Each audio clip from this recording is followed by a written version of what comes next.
Our story kicks off with a boss introducing the new intern, a smiling guy named Meng Shu, who is our hero. After graduating, he truly believed that if he just worked his butt off, one day he'd get rich and turn his life around.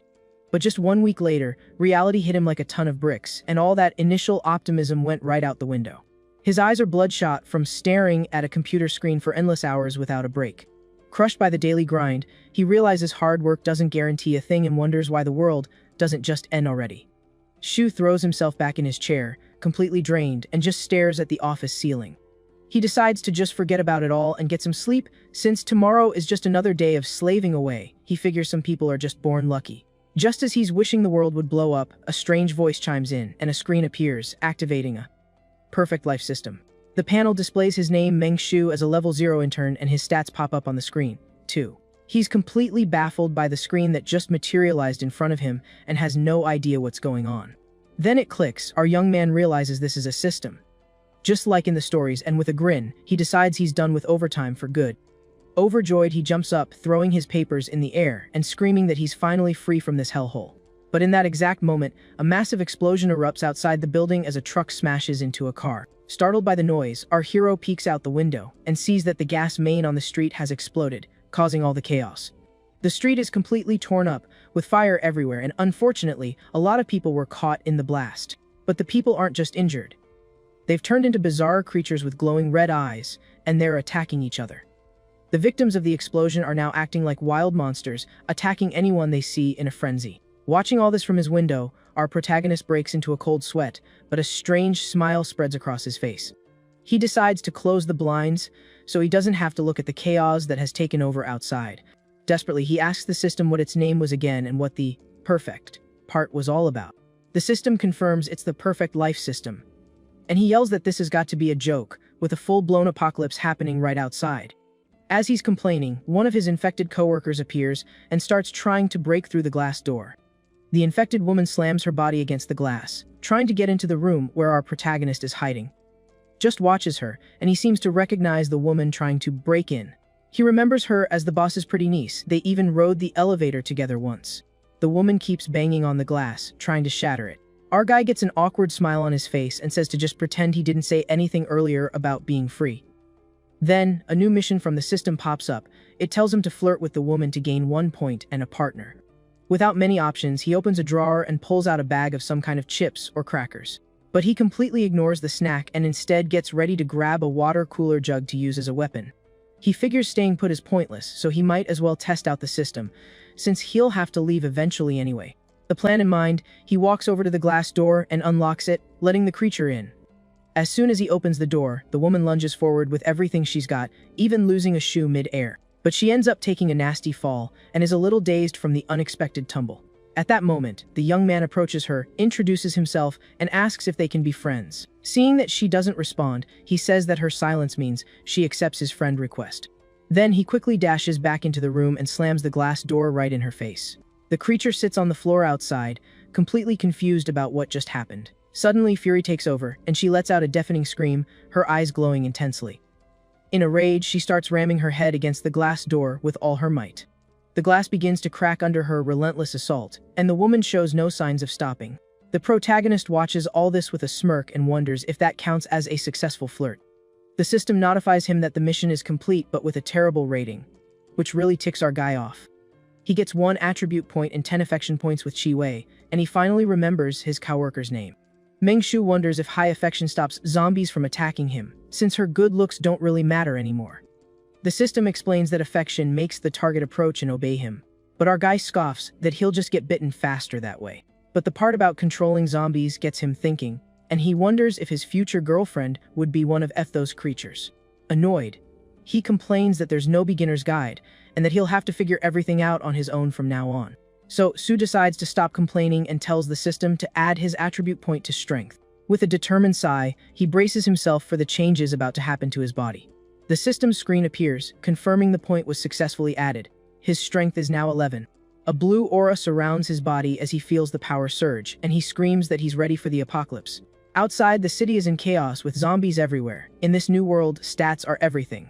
Back in the office, Shu scrounges for supplies and only finds a bottle of booze and a bag of chips. He feels a surge of strength as he holds the bottle and realizes the attribute point really worked. He sits down with the few supplies he found, knowing that without a rescue, this won't last long. Just then, a new mission appears. The system tells him he has 17 minutes to clock in and get to work. The reward is 5 points and a chance to meet an executive, so he looks at the door in horror. Turns out the time clock is on the outside, right where the zombie Shi-Wei is still banging on the glass. He notices that the creature's desire for him seems to have grown, and she's even more aggressive than before. The system informs him that the flirt mission can be redone to improve the terrible rating he received. With a determined look, Zhu realizes he can complete both missions at the same time with a single plan. He knows the biggest danger is infection, so he needs to avoid getting scratched at all costs to keep from turning into a zombie. To prepare for the fight, he grabs a pair of scissors that were on the desk to use. Using paper and tape, he improvises some armor to protect his legs from bites and scratches. All geared up with his paper armor and a makeshift spear, he declares he's going to complete the system's mission, no matter what. Full of confidence, Zhu opens the glass door again to face the zombies waiting outside. As soon as he opens it, he comes face to face with a hallway full of creatures, and they all turn to stare at him instantly. He drops to the floor, extends a hand to Shi-Wei, professes his love, and asks if she wants to go out with him. Then he hops up with his spear and invites her to dinner, saying he'll work hard to pay the mortgage. Continues to circle the zombie, thinking that maybe saying more pickup lines will increase his affection points. But the system warns him that her impression of him was awful, and her affection dropped by 110 points, leaving him confused. Shi-Wei glares at the protagonist with a look of pure contempt, seemingly offended by his approach. Zhu breaks into a cold sweat and makes a face, realizing his attempt at flirting only made things worse. Meanwhile, in another room, two men hear the commotion, and one of them asks, "Isn't that little Meng's voice?" Hiding, the two coworkers wonder what on earth Meng is doing, declaring his love for the boss's niece. The manager is shocked, thinking the newbie has finally snapped. He always thought the kid was a bit weird. But he's intrigued, wondering why the creature isn't just attacking him on the spot. With that, the boss tells the other employee to stay quiet and assures him that if he listens, they'll both survive. Meanwhile, our protagonist completely ignores the zombies and calmly walks over to the time clock. With a confident smirk on his face, Meng Shu successfully clocks in, completing his mission. Right after, he hears a noise from another room and realizes there are more zombies in the office. The system congratulates him, telling him he's earned 5 points and the admiration of a superior as a reward. He asks what the points are for, and a shop opens up, showing items like water and crackers. But he gets furious when he sees he can also spend his precious points on money, which is completely useless now. Meng realizes Shi-Wei isn't going to attack him, but he decides to head back to the room because of the other zombies. However, on his way back, a voice calls out to him, asking him to come over to the other room. It's his colleagues, and the manager asks him to do them a favor and lure the zombie away. Our protagonist stares at them and sarcastically asks where the manager was when he needed help. Then he walks over to them, saying it's good to have allies in the apocalypse, and asks how he can help. The manager opens the door with a fake smile and invites the protagonist into their room. But as soon as he turns his back, the door is slammed shut right behind him. The boss locks the door and promises our hero a promotion for luring the creature away. And with that, Meng is trapped outside in the hallway with the zombie Shi-Wei. However, Meng just smiles and says the manager is such a prankster for pulling a stunt like that. The system congratulates him for getting the boss's attention and warns him not to be ungrateful. Then he suggests they head back to the company's main office across the street to get some work done. The guy's insane suggestion leaves the two men completely terrified and speechless.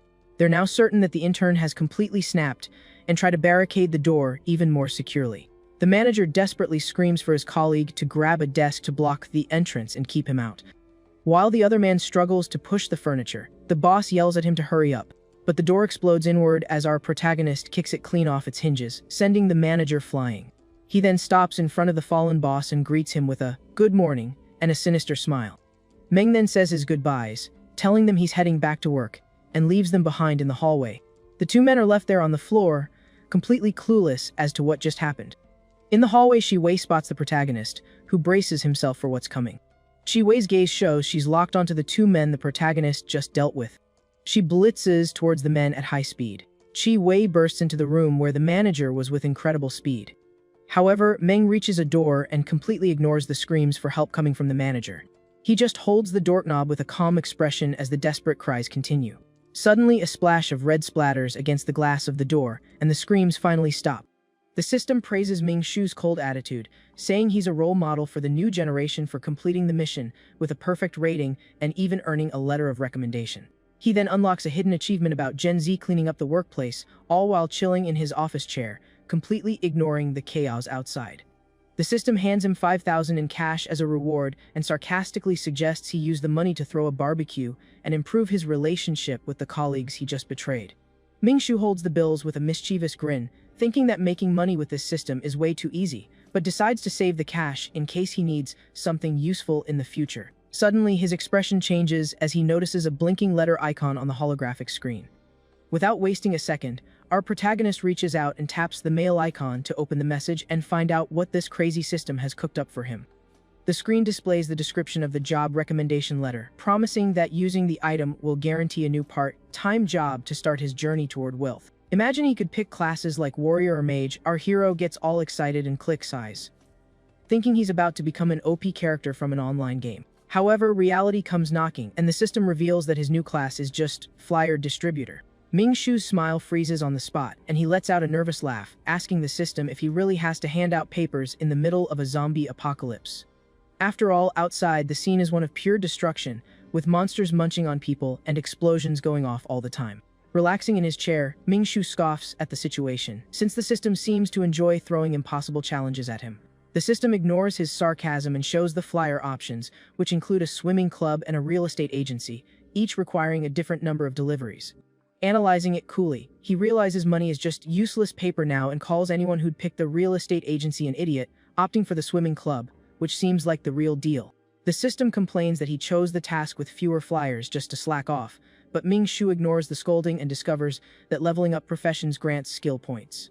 Agreeing with the system's cheap motivational phrase, Mingshu gets up from his chair, determined to make the deliveries. After all, if he keeps earning attribute points with this god-tier system, he might just survive this mess until civilization gets back on its feet. So he firmly grips the stack of flyers that appeared in his hand, watching the mission counter read 0 out of 500 necessary deliveries.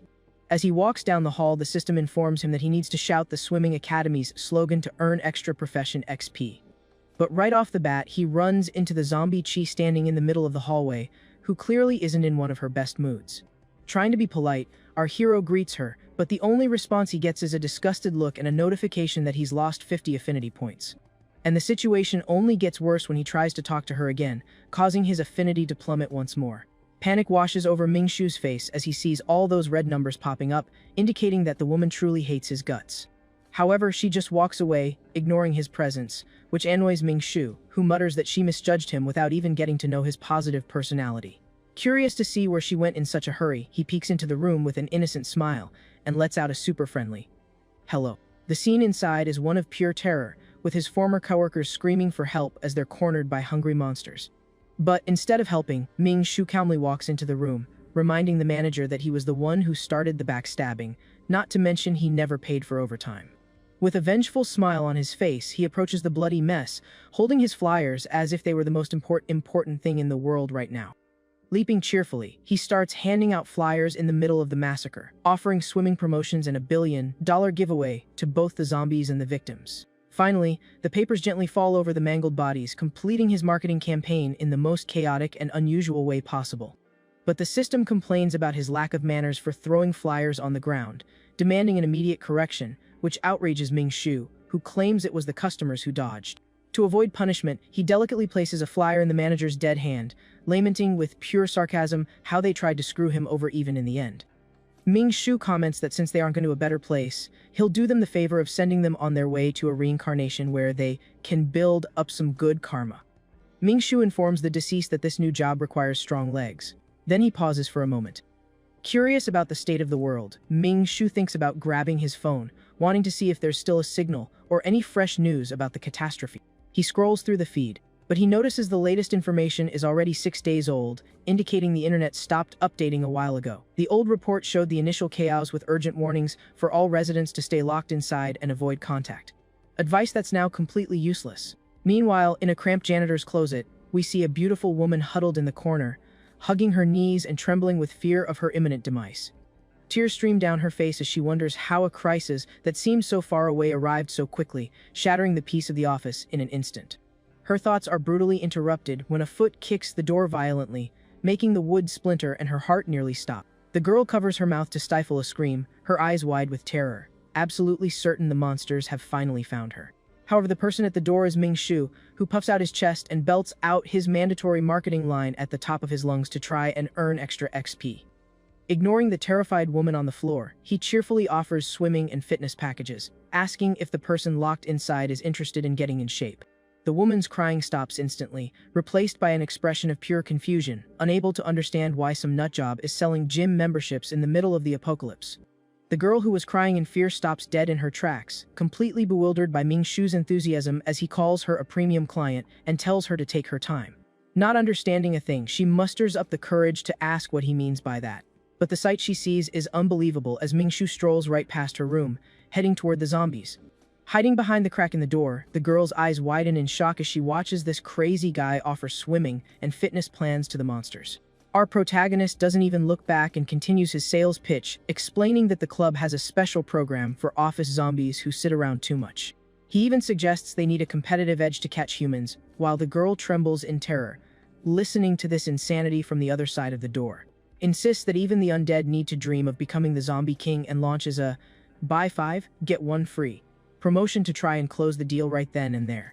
As soon as the bizarre group moves away, the girl's strength leaves her, and she slides down the door, her legs feeling like jelly after witnessing such a surreal scene. With her gaze lost on the ceiling, she starts talking to herself, calling for her mom, and being absolutely sure the isolation has finally made her start hallucinating. Because in her mind, it's impossible for someone to be strolling around with zombies, so she crawls across the floor, trying to grab her phone to record the moment. Determined to leave a final testament in case she perishes there, the young woman unlocks the screen with trembling hands, because no one would believe this without proof. Ming Shu's gaze turns cold as he informs the zombies that they are no longer useful as threats. Then he pulls hard on the rope. Now the manager and his coworker have become his new guide dogs, serving as shields to ward off other monsters and clear the path down the hallway. After walking his new pets, Ming Shu grabs some snacks he found lying around. A kick back in a chair, Ming Shu is all smiles, celebrating that he's already handed out 200 flyers and deserves a break. While relaxing, he takes the opportunity to open his holographic panel and check if he's gotten anything new. The screen displays his stats and informs him that the flyer distributor profession has met the requirements to evolve.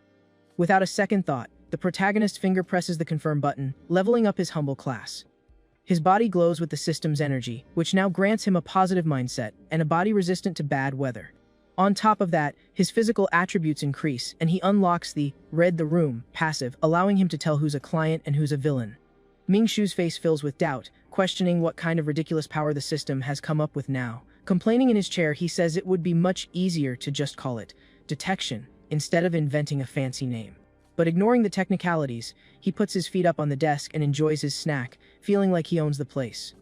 Eats in peace. The world outside remains a hellscape of smoke and destruction. Ming Shu watches a helicopter go down and realizes that to meet his flyer quota, he'll have to hit the streets soon. Ming Shu stares at his zombies and complains that even though he treats them well, their affection remains super negative. Giving up on conversation, he gets up but remembers he still hasn't given them their flyers. Suddenly, a light bulb goes off over our hero's head. He's just had a truly brilliant idea. With a wicked smile, he offers the gym flyers to the monsters with a very intimidating aura. He also promises a 20% discount, on the condition that he'll knock them around if they refuse. But a random zombie shows up to interrupt the deal, and the system notes that it's hesitant despite its hatred. With no time to waste, our protagonist grabs his spear and attacks the creature without mercy. And with a single, precise strike, the monster is thrown to the ground, completely incapacitated. Ming Shu approaches the body and, with all the politeness in the world, places a flyer on top of it. After finishing another delivery, he decides to use his new Raid the Room ability. He soon notices more zombies at the glass door but wonders why their stats aren't showing up. At his pets, he realizes their affection has improved, as it's now at -50. Holding his makeshift weapon, our hero asks the manager and Chi if they don't think the world is just insane. He then tries to give them a friendly pat, but the pair flinches in pure fear. Ming Shu then justifies himself, saying he's just a normal guy who wants to work and asks them not to hate him. With skillful hands, he undoes the knots holding his pets. He then lets go of the leash and says the world is the one that's abnormal, while the system displays a new mission about some Supervisor Lin. With a smirk, our hero calls out for the supervisor. The glass doors open, showing that he's heading to another floor of the building. Standing in front of the elevators, our boy looks around. However, he claims to be shy and decides to bring his 2 zombie colleagues along for moral support in the negotiation. Our boy even comments with a satisfied air that this is how real colleagues should help each other. Then our hero takes the first step toward his goal, dashes down the hallway with his 2 new zombie pups. He even shouts that being a wage slave means having a spirit that never gives up. But just ahead, a new horde of the undead appears, blocking the path. With a confident smile on his face, our protagonist yells for them to clear a path and move forward. Without wasting time, Mingshu uses his pets to attack and distract the crowd of monsters. And a white-haired zombie with an unfriendly face charges straight at him. But our boy is faster and lands a direct hit right in the middle of the creature's head. He then dodges another attack while finishing off one more enemy. But a female zombie takes advantage of the opening and leaps toward him for a surprise attack. Except Mingshu slices her in half with a quick and precise movement. And he finishes the move with a stylish pose, showing he's got the situation under control. Soon, the hallway is clear and littered with bodies as our hero moves forward. He finally reaches his destination on the 11th floor, ready for the next task. And his focused gaze already indicates that the real mission is about to begin. He then kicks the door open with a precise blow, sending the zombie that was behind it flying. Protagonist zombies are super scared by his power. Stepping into a puddle of blood, he calmly asks if Supervisor Lin is around. He then introduces himself to whoever might be listening from the 4th floor, saying he was sent for a chat. With a sarcastic smile, he questions where the supervisor is, since they had arranged to meet. The system praises his fierce aura and mocks Supervisor Lin for hiding in fear. The mission is quickly completed with an incredible score, and our hero earns a cool 100,000. Turning to his pets, he suggests that since they're there, they might as well loot the floor for resources. Let's get to work. He puts his 2 zombies on cleanup duty. After searching everywhere, our boy ties the 2 of them up firmly, and leaves his zombies tied up in the corner while he takes off. Looking at his watch, he complains that it's still only 3 in the afternoon and there are 2 hours left until quitting time. He then freaks out for thinking about work in the middle of the end of the world, blaming his wage, slave life. He grabs a bottle of soda he found, and sits in the boss's chair to drink in peace while thinking about what to do next. As he drinks, our hero reflects that there are more important things now than figuring out how everyone turned into zombies. He concludes that the weak cell signal points to a worldwide attack, so improving his combat skills is the top priority. That's why he orders the system to add the attribute point he earned directly to strength. The screen confirms his strength has increased to 12, and he decides to focus on this attribute to crush zombies easily. Curious to see his full stats, he taps the system tab on the holographic screen. There he sees he needs 10 experience points to level up the clerk class, while the flyer distributor only needs 3. Without much thought, he allocates all the points to the clerk profession and hits ice, to see what surprise awaits. The level up is successful, and he gains bonuses in spirit and constitution, in addition to unlocking the slacking off skill. Our protagonist gets a puzzled look on his face, wondering what kind of bizarre power this slacking off thing is. The description says the skill makes him less noticeable, and he finds that interesting since he has his 2 zombie colleagues. But the joy is short-lived as the system activates a daily work mission with rewards based on his performance. Mingshu throws himself on the floor in despair, yelling that it's the end of the world and he still has to work, complaining about the system. Defeated, he decides he's going to work anyway, even if news from the outside world arrives. So our boy sits in the chair and starts typing furiously on the keyboard, fulfilling his duty. Soon, the system announces that it's time to clock out, giving him rewards for his hard work and a new mission to punch the clock. With a yawn, our hero stretches in his chair, complaining that the day was torture. He then gets up and successfully clocks out, finishing his workday. The system rewards him with a wad of cash, but our boy wonders what good money is now. The screen then explains that the money is for a lottery, with the first spin guaranteeing a special prize. Without a second thought, our protagonist decides to spend it all at once on the 10-spin option. And the system's wheel starts spinning to draw the prizes. Instant noodles water, a suit, a wrench, and a bodyguard talent. Scratches his head, not understanding what the heck this bodyguard talent is. The system explains that upon using the item, a veteran will appear within a 3-kilometer radius to be hired. Our hero realizes it's just a potential talent, and not someone with maxed out loyalty. Still, he decides to use the item, hoping a real expert shows up.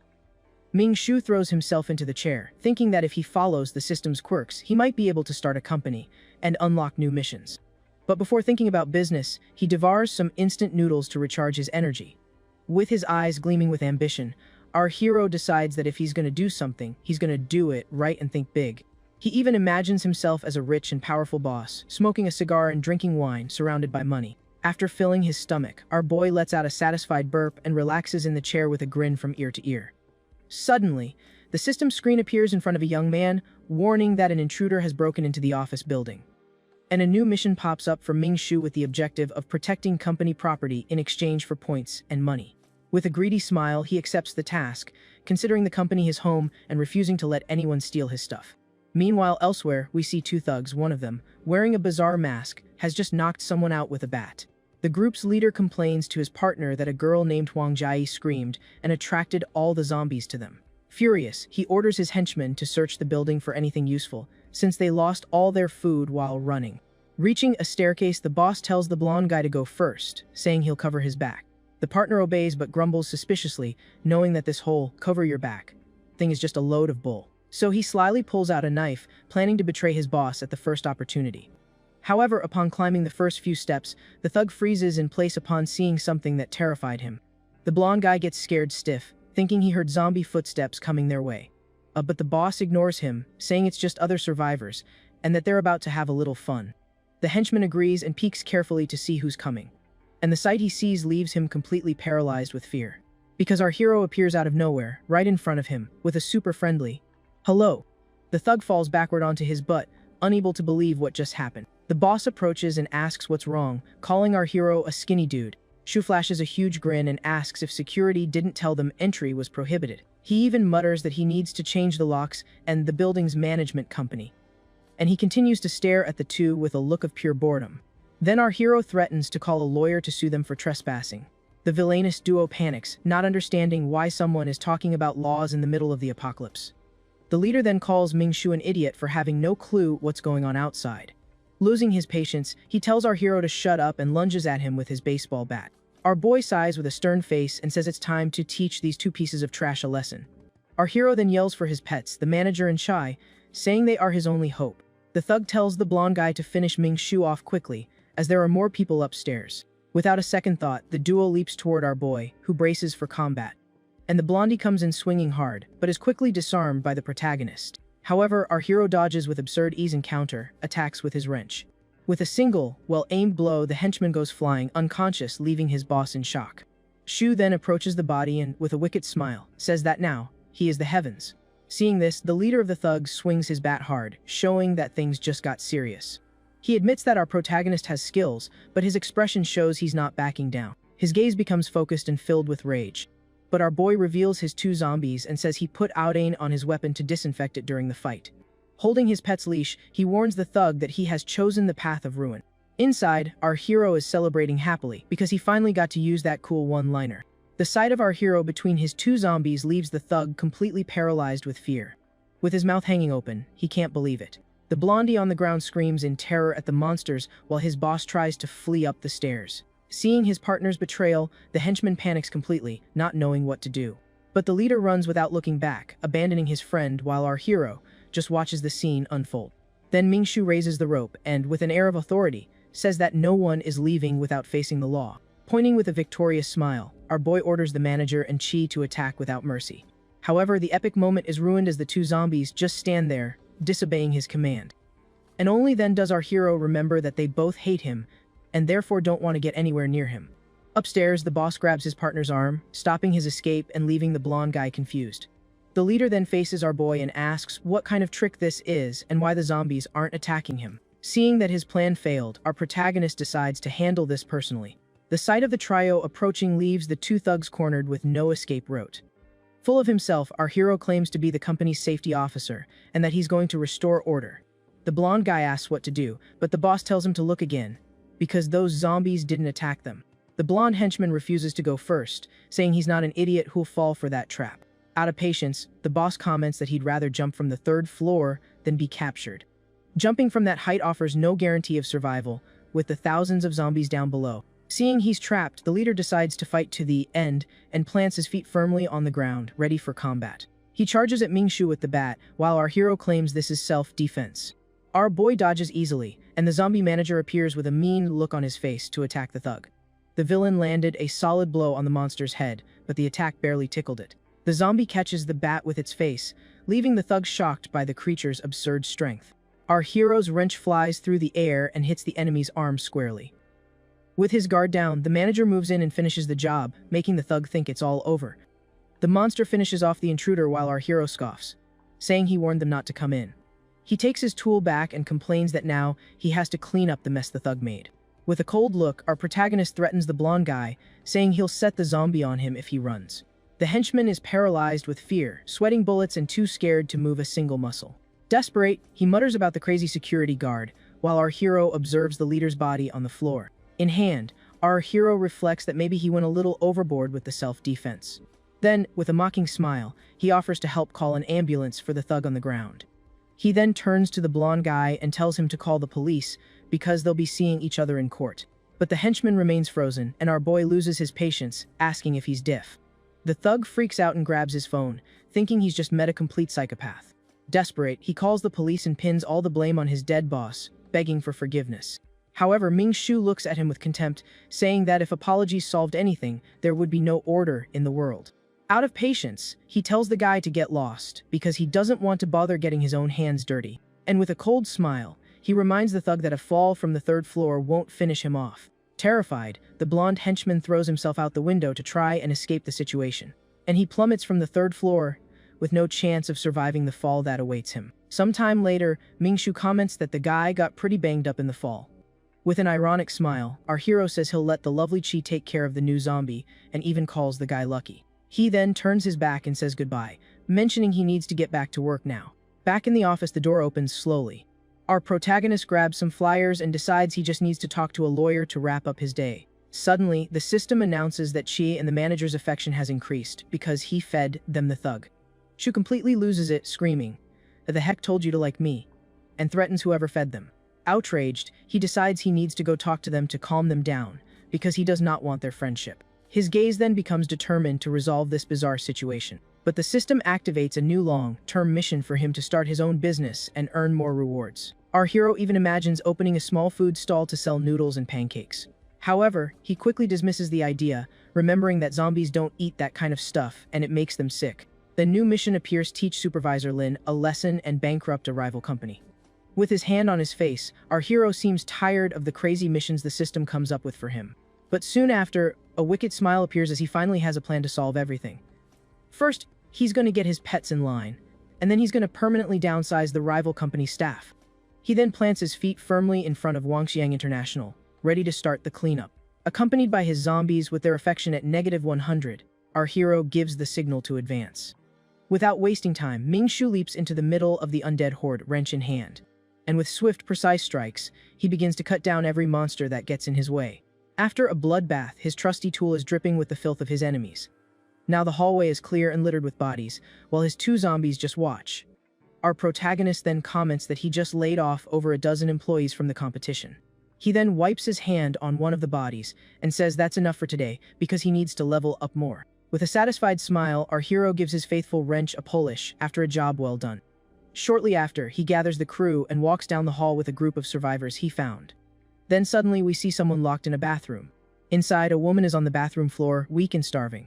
With her hand on her head, the woman wonders why the crazy salesman stopped showing up. And through her tears, she begs for him to come back soon. Suddenly, she hears Ming-Shu's voice on the other side, offering houses to the zombies. He continues his sales pitch, unconcerned with her desperation. The girl panics when she realizes he's trying to sell real estate to the monsters. With a trembling hand, she approaches the door to try and see what's happening. Crying with relief, she believes he heard her call and came to save her. However, when she peeks through the crack, the sight she sees leaves her completely terrified. She sees our hero surrounded by zombies. Reaching out her hand, she says he's her only hope of getting out of there alive. Our boy tests his strength against a zombie. He attacks the monster with his iron spear without any mercy. With a wicked smile, he tells the zombies to get in line to see their new homes. And with quick strikes, he continues to clear a path through the horde of monsters. The woman is paralyzed, unable to say a single word. She can't stop thinking about how terrifying Ming-Shu is. Sweating profusely, our boy wonders if he's even human after all that carnage. His cold, focused gaze shows he's not messing around and will finish what he started. Meanwhile, the woman in the bathroom remains in shock, not knowing what to do. Suddenly, she hears footsteps approaching and stopping right in front of her door. And Ming-Shu's shadow appears on the other side, making the girl even more tense. Our hero then offers his services: swimming, gym memberships, and even legal disputes. Ming-Shu's silhouette appears at the door while the woman remains on the floor, and the system shows that his class has leveled up. With tears in her eyes, the girl asks in surprise if he's still alive after all that. Our hero just cracks a smile and celebrates finding a living person, because that means he's hit the jackpot.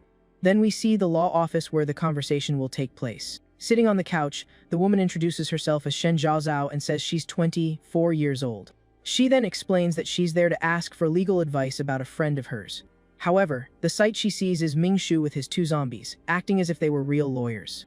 With a wicked smile, our hero approaches her, terrifying the woman, who wonders how he controls the monsters. She shrinks back on the couch, completely terrified by his bizarre presence. Our protagonist then mocks her, asking if the answer is written on his face and calls her slow. Desperate, the girl starts crying and tells him that a friend was attacked and bitten by her own boss at work. The system then notifies him that he's earned money and experience because the flyer attracted a client and his profession leveled up. A satisfied little smile, Ming Shu praises her for a job well done. He then approaches with his wrench and confirms if her name is really Shen Zhaozhao. Finally, he says she did well and can come back for more advice, taking the opportunity to promote his other businesses. With tears in her eyes, the woman thanks our hero, saying he's a very kind person. But with a dark smile, Ming Shu shatters the mood and asks if by any chance she's paid for the consultation. The girl is completely confused by the charge and, with a tear-streaked face, asks what he means. He then explains that the advice cost 200 and that she needs to pay the zombie lawyer next to her. The zombie manager is so moved by the payment that he even starts to cry tears of pure emotion. Without questioning, the woman agrees to the charge on the spot, while the other zombies just watch the scene. Seizing the moment, our hero invites her to work at his new company. Although she thinks Ming Shu is a bit crazy, she figures at least he's strong and can protect her. So she bows and accepts the job offer, calling our protagonist boss, for the first time. However, the system pops up with a mountain of bureaucracy, irritating our hero with so much paperwork during the apocalypse.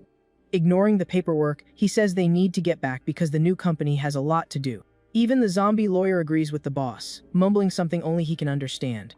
To seal the employment deal, our hero offers a bottle of soda to his new employee. Back at the office, he reveals that the firm's name will be Peace and Order, and the system confirms the registration. With a thumbs up and a wink, the girl praises the name, showing she's now a loyal employee. Our hero boasts at the window, saying he's already a winner in life even without a degree. The new employee, Shen Zhaozhao, applauds and butters up the boss, calling him amazing. Suddenly, her stomach rumbles with hunger, and the woman gets all embarrassed in front of Ming Shu. He then offers her a mountain of instant noodles, since it's all cheap food anyway. The girl's eyes light up, and she gets super excited, calling Ming Shu the best boss in the world. Without wasting time, she devours the food, as she hasn't had a decent meal in a long time. With her soul cleansed, the woman wonders if this is the true feeling of happiness. After eating, she relaxes on the couch with a warm drink while our hero watches her. He then appoints her as the new clerk and tells her to create a fake employment contract. The girl is shocked, wondering why on earth she would be making spreadsheets in the middle of the apocalypse. But with a threatening look, our hero asks if she doesn't know how to use Excel, and she immediately agrees. Shu introduces her to her new colleagues, the zombies Chi Wei and Zhang Tao, who are outside. He explains that they are now security guards, and their main job is to watch the door. Our boy also warns her not to be too friendly, as he won't be responsible if they decide to eat her. The woman completely loses it and believes she's already gone, as all of this can only be a delusion from the afterlife. Our hero then tells her to stop daydreaming and get to work, giving her his old desk as a gift. With a smile and a thumbs up, she promises to do her best, and our boy says that's the spirit. She then starts typing on the keyboard with a nervous expression, while Ming Shu walks away in the background. And the system confirms that she is working, while our hero praises her great potential. Ming Shu then informs Shen Zhaozhao that he's heading out to sort out the company's paperwork at the bank. The girl gives him a look, not understanding why he wants to legalize the firm in the middle of the apocalypse. Before leaving, he mentions that a new talent is on the way and asks her not to let him take out his pet zombies. Our hero is thrilled because a strong bodyguard is essential, and his business empire is growing. With the success of his startup, the system rewards our boy with experience and over 100,000 in cash. The screen also notes that all this money will be saved, and he can withdraw it whenever he needs to. With eyes burning with excitement, our hero yells for the system to put his new point into strength. Immediately after, a golden light envelopes Ming Shu's body, indicating his power has increased. The system screen shows that he now has the President Profession at level 0, ready to be evolved. In addition, his strength has risen to 14, and he still has 1 skill point and 5 experience points left over. His total assets have also increased to 162,000 thanks to the missions. His slacking off and read the room skills are still there to help him survive. With all this, our hero already imagines taking his company to the top of the business world. His employee, Shen Zhaozhao, laughs nervously, unable to believe her boss's craziness. Desperate, she vents in an online chat about her boss's mental state, wanting to start a company in the apocalypse. Meanwhile, Shinjazo continues to freak out in front of the computer, unable to believe her boss's madness. She even imagines the new bodyguard fighting with the zombie Chi in the office in a very cute way. That's why the girl starts sending distress messages in the online chat, asking for urgent help. Far away, our hero arrives at the parking garage, looking for the talent the system promised. Walking around, he finds a red luxury car that seems to be working. So with the key in hand, our boy decides to borrow the vehicle for his new missions. And without wasting time, he approaches to open the car door. However, the system pops up with a new temporary mission as a rideshare driver for him to earn some extra cash. But upon opening the door, he finds a group of zombies, and the system tells him to be polite. Except Ming Shu's version of polite is a little different, and he immediately starts throwing everyone out of the car. With a psychopathic grin on his face, our hero yells that they need to be more polite. He then starts beating the guys up and recognizes one of them as Uncle Wong. Meanwhile, the other survivors who were in the car are terrified by the scene. And without any mercy, our protagonist finishes off one of the guys with a spear right in front of everyone. With a calm smile, he turns and recognizes another guy from the group as Old Zhao. The two remaining guys turn into zombies and run off, desperately trying to escape. But our hero leaps toward them with his spear, leaving the pair crying in fear. After dealing with the two of them, Ming Shu complains that commuting to work is exhausting. He also thinks it would be great to hand out flyers to the zombies if they didn't attack him. With the floor littered with bodies, our boy asks if anyone around here called for a rideshare. He then approaches the car and questions who would be crazy enough to request a car inside a parking garage. Not caring about logic, our hero gets in the car and starts the engine. And with an insane drift, he screeches out of the parking garage on his way to the next mission. Far away, a man turns an empty medicine bottle over in his hand, confirming there's nothing left. He slams his hand on the table, knocking over all the other empty medicine containers. He grinds his teeth in frustration as the situation seems hopeless. Meanwhile, in the bedroom, a woman is tending to a sick little girl, and the man just watches from the doorway. The girl's fever won't break despite the medicine, and her parents grow increasingly worried. The mother starts crying in despair, not knowing what else to do to help her daughter. But the father takes a deep breath and decides he needs to take drastic action. He tells Chi Wei that he's stepping out for a moment to solve the problem. With tears in her eyes, the woman begs him not to go, as the world outside is total chaos. He then comforts her, saying that at this point, they have to risk everything for their daughter. Without looking back, the man leaves the room and asks her to take care of the child while he's gone. The girl in bed calls out for her father in a feverish daze, not understanding what's happening. Outside, the city is destroyed and infested with hungry zombies everywhere. After running for half an hour, the man stops, exhausted, and complains that getting old stinks. Suddenly, he hears a noise and takes off running in terror, yelling for them not to chase him. Suddenly, a guy in a red hoodie appears, running and begging not to perish. He then leaps toward the man who is desperately fleeing. With a swift move, the guy in red lands in front of the other. And without a second thought, he lands a solid kick on the poor guy. The man hits the ground hard, completely stunned by the surprise attack. The attacker then apologizes, saying he doesn't want to go and needs help. Lying on the asphalt, the man wonders what the heck just happened. Right after, the zombies close in and surround their new prey. With their claws ready to strike, the man accepts that his end has come. But suddenly, a red car appears out of nowhere with its headlights on. And without braking, the vehicle plows through all the monsters in its path. The man is left in shock, covered in zombie gore. Inside the car, we see Ming Shu with a little smile, as if he just saved the day. He then offers the guy a ride and even promises a discount on the fare. Next, the system appears, and our hero complains that the newbie earns more than his pet zombies. Meanwhile, back at the office, the new employee seems a bit pensive. She lets out a sudden sneeze, and continues to work, sweaty and nervous about the situation. She even imagines the zombies Shai and Zhang Tao having a huge fight in the office. Back on the streets, the man asks Ming Shu what his job is and where he's going. The guy explains that he's an HR manager and needs medicine for his sick child. He adds that he sold his car because of the crisis and to avoid attracting zombies. Our hero laments that even a boss like him has to become a driver to pay the bills. The manager is completely baffled by our boy's crazy talk. Shu then reveals that he's the president of Peace and Order and offers the guy a job. He even promises a salary of 3,000 with food and housing included. The manager thinks the driver has completely lost his mind in the apocalypse. But he decides it's better to live as a poor soul than to pass on, and he shakes his hand. The two then agree to go to the pharmacy first, which isn't too far from there. And with a forced hug, our hero excitedly drags his new recruit into the car. With his head spinning, the manager feels like he's losing his mind too, being next to Ming Shu. Mingshu looks at the zombie, asks what school it goes to, and if its grades are good. At that moment, he floors it and starts running over every monster that appears in their path. Shu complains that the people on the street are in too much of a hurry, wanting a ride. Our protagonist then lands a punch right in the face of the undead who tried to get into the vehicle. He announces that the ride is full and tells them to wait for the next one because he doesn't do carpooling. The man next to him is impressed by Mingshu's calmness after 3 days of living in the city's total chaos. He floors the accelerator, making the vehicle fly down the road filled with various dangers. In the process, his companion ends up squashed against the window due to the absurd speed of the crazy trip. Frightened, the passenger asks if something is wrong and if they are in real danger. Ming simply replies no, while lighting a cigarette with all the tranquility in his world. Mingshu offers a smoke and says he only stopped because the traffic light turned red. Looking through the window, the man realizes that the traffic light has indeed stopped the flow in the middle of the destroyed city. Suddenly, a giant horde of hungry creatures starts running toward them, screaming loudly. The monsters surround the vehicle and start banging on the bodywork. Our protagonist observes and complains that people these days have no manners at all. The passenger panics and begs the driver to step on it before the monsters break the car window. Our protagonist gives a lecture on traffic laws and warns that running a red light results in a $200 fine. The man regrets ever getting into this vehicle and wonders why fate has been so cruel to him. They remain stationary while the undead surround the red vehicle right in the middle of the dangerous intersection. As soon as the light changes, Mingshu floors it, making the tires screech on the asphalt. As long as the light stays green, all we hear is the squeal of tires.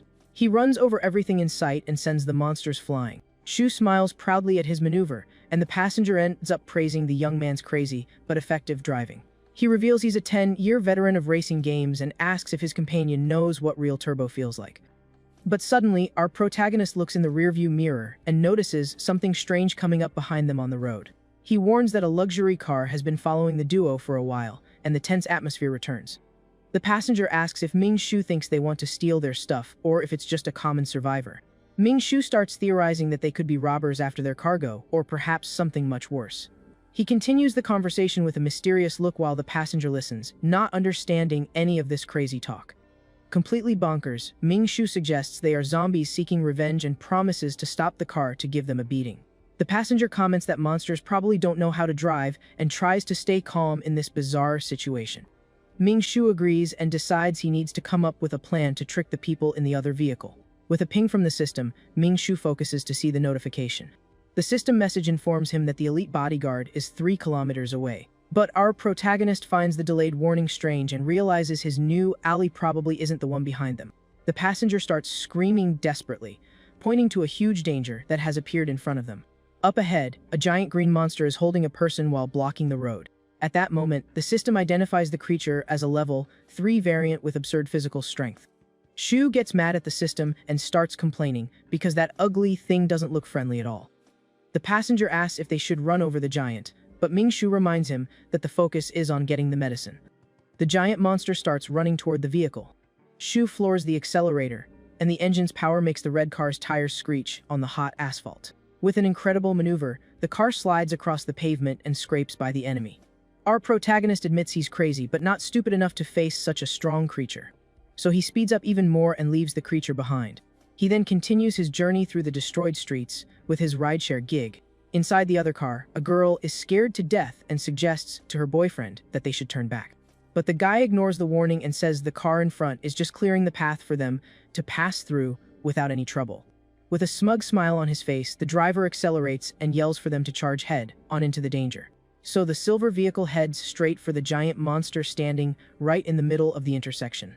The level 3 mutant notices the extra's vehicle approaching.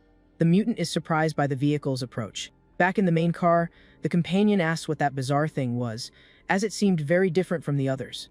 Our protagonist looks serious and comments that the big guy was probably the elite bodyguard he was told about. The passenger is speechless upon hearing that a monster of that size and terrifying appearance could be an elite bodyguard. As the red car safely drives away, we get a glimpse of the silver car being attacked by the mutant. Destroyed the silver car with the extras inside, causing a huge explosion. Finally arriving at their destination, our protagonist stops the red car on a quieter street to end the ride. The passenger hands him a card with 30,000 and thanks him for the ride, even without knowing if the money is still worth anything. Shu receives the system's reward, gaining experience and attribute points, and decides to put everything into strength for now. The passenger thinks our protagonist is a respectable kind of crazy and that following him is the only chance to stay alive. He is absolutely certain and has decided once and for all that he will join him. The two talk inside the car and the new ally asks if there is food and other employees at our boy's base. But our protagonist asks for a full introduction to assess if the guy really has the talent he's looking for. With that, the man introduces himself as Zhang. He says he's 35 and worked as an electrician before becoming an HR manager. Ming-Shu gets thoughtful and comments that electricians are very valuable since his company is just starting out. Zhang asks if he can bring his wife and son, and Ming-Shu says yes, adding that they can all work together. But the system warns that child labor is illegal. However, Ming-Shu has a brilliant idea. If you don't pay a salary, it doesn't count as a job. He confirms that the whole family is welcome at the firm while placing a hand on the shoulder of his newest dedicated employee. The system then detects manager Zhang's strong desire to work and asks them to negotiate salaries right now. Shu asks about his salary expectations, and the employee says he just wants to work hard without receiving anything in return. Our protagonist is extremely shocked and happy to hear that he's found someone who wants to work for him for free. He holds the man's hands, moved, but the system warns that everyone there must receive at least the minimum wage. So Ming-Shu makes a bored face because the annoying system ruined his plan to get free labor. But he quickly changes his tone and gives a lecture, saying the company is modern and everyone must receive fair pay for their work. Our protagonist shouts with conviction that this is a rule that cannot be broken under any circumstances. So he decides to hire manager Zhang as an intern and offers him a very specific proposal. A salary of 8,000 per month, and the system displays the rules for hiring interns. Manager Zhang gets super excited and accepts on the spot, saying he really wants to be part of that elite group. Our protagonist shakes the new employee's hand and welcomes him to the company, which is now his home. Ming-Shu tells him to get the medicine for his daughter, and says they will meet the next day to go together. He hands a kitchen knife to his new colleague and warns him that it's for self-defense without breaking the rules about not taking human lives. Our protagonist's gaze turns serious as he observes the reaction of his newest subordinate. Manager Zhang holds the knife firmly and promises he will follow all the laws and orders of his new boss. Leaves his employee and drives off. Zhang stands in front of the pharmacy looking a bit lost. But soon he breaks into a smile and realizes he feels much safer now with that knife to protect himself. Our protagonist arrives at his base. As soon as he arrives, he runs into a dark warehouse. Inside on the floor, we see a dirty white shirt, indicating that something bad happened. Lying in his bed, he reflects on having neighbors, a warm shelter, and even his own company, and thinks that life can be beautiful. He stretches contentedly and decides to take a shower and sleep. The system announces that a perfect life begins with a good night's sleep, and our protagonist realizes that even sleeping gives rewards. With a satisfied look, he enjoys the moment of peace and tranquility. Satisfied, he comments that his life is just too perfect now. 2 days after registering the company, our protagonist returns to the destroyed city to continue his plans. With that, he floors the accelerator and the red car flies through the streets filled with rubble and dangers. Inside the vehicle, manager Zhang drives while Ming-Shu checks the latest news on his phone. On the screen, he sees a news story about a rescue committee that has been formed with some big shots in command. Our protagonist finds it strange that people are already organizing, but he feels that something is wrong with it. The system informs him that there is a special talent nearby, and he is surprised. He looks out the window and recognizes something familiar on the street that catches his attention. Just ahead is the mutant from before without its legs. Ming-Shu wonders if it's the same one that was following him before everything happened and tells Zhang to stop the car. Without a second thought, he slams on the brakes. The red vehicle stops right in front of the group. Manager Zhang is confused by the sudden stop but decides he will just follow his boss's orders. Shu gets out of the car and leans against it, and the employee asks what he thinks that guy is doing. With an axe on his shoulder, he says it looks like the monster is just lying there, waiting for its end. Our protagonist then faces the monster and the zombies, along with his axe. Advances with the axe in hand, ignoring the zombies. With a swift movement, he lunges at the first monster. He swings the axe violently and hits all the zombies at once, clearing the area in seconds. In the process, the head of one of the creatures flies through the air, showing our protagonist's absurd strength. Manager Zhang's jaw drops, and he shouts in shock at the brutal attack he just witnessed. Covered in grime, Ming-Shu approaches the fallen monster and casually asks how much it earned today. The green creature looks at him with its red eyes and deformed face. Our protagonist smiles and realizes the creature didn't expect this, but someone ran it over and left it in that condition. He notices that the monster is healing on its own and comments that its regeneration is quite fast. He then tells the creature not to hurry and drives the axe into the mutant's arm. He thinks that this zombie is different and considers the idea of studying it to better understand the monsters. From a distance, Manager Zhang thinks that despite being crazy, his boss cares about his employees. With a precise cut, the axe sinks into the green monster's flesh, separating the limb from the rest of the body. Our protagonist takes the creature's arm to keep as a sample for his future studies. Then he simply tosses the limb near the car. With a final blow, our protagonist uses all his strength to finish off that green monster. Manager Zhang is disgusted by the scene and almost throws up seeing the mess his boss just made. He questions the young man about breaking the law, but Ming Shu says that's a zombie, not a person. With a sinister smile on his face, he asks if there happens to be any law that protects the undead. Ming Shu explains that it's research to discover the monster's weaknesses and make life easier in the future. He grabs a nearby wrench to continue his bizarre scientific study. His eyes glow red as he prepares a new attack with the unconventional tool.